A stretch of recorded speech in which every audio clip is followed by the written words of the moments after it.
अजित पवार कहते हैं कि पिंपरी चिंचवड़ और पुणे में बीजेपी को सत्ता से बाहर रखने के लिए वो और शरद पवार साथ में आ रहे हैं। अब तक तो आप समझ गए होंगे कि ये एक कला है जो एनसीपी के पास मौजूद है। अब क्योंकि ये केंद्र में सत्ता में मौजूद हैं, राज्य में सत्ता में मौजूद हैं, लेकिन अब नगर निकाय चुनाव आ रहे हैं और इन चुनाव में आपको एक ओपोनेंट चाहिए होता है लड़ने के लिए।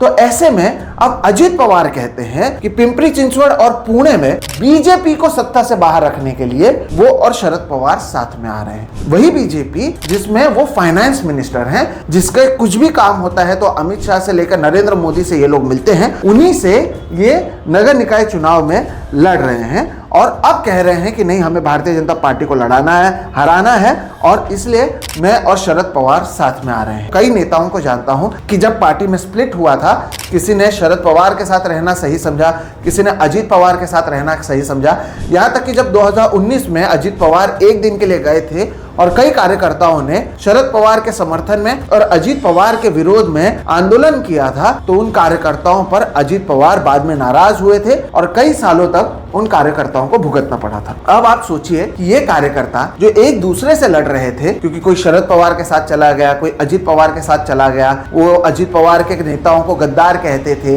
या वो बिक गए, इस तरह की बातें करते थे, अब वो सभी साथ में आ गए हैं और एक साथ एक पवार फैमिली की तरह चुनाव लड़ रहे हैं। इस सब के बीच में एनसीपी के जो बड़े बड़े नेता थे, मसलन के तौर पर अजित पवार खुद, प्रफुल्ल पटेल, छगन भुजबल, हसन मुशर्रफ, इन सभी, इनफैक्ट नवाब मलिक, इन तमाम लोगों पर भ्रष्टाचार के आरोप लगे, अलग अलग आरोप इनके ऊपर लगे, यहां तक कि नवाब मलिक पर टेरर चार्जेस बीजेपी के नेताओं की ओर से लगाएगा। लेकिन अब आप पाएंगे क्योंकि ये सत्ता में मौजूद हैं, ना ही इनके घर पर कोई ईडी वाला जाता है, ना ही इनकम टैक्स वाला जाता है, ना ही सीबीआई वाला जाता है। यही वो बात है जिसके जरिए मैं कहना चाहता हूं कि ये जो गंगाधर है वही शक्तिमान है। विपक्ष में भी यही है, सत्ता में भी यही है। जब जरूरत पड़ती है तब आइडियोलॉजी को लाते हैं, शाहू फुले अंबेडकर की बात करते हैं और बाद में गौतम अदानी के साथ ये सभी एक साथ मंच साझा करते हैं। वही गौतम अदानी जिसके खिलाफ राहुल गांधी लगातार आवाज उठाते रहे हैं।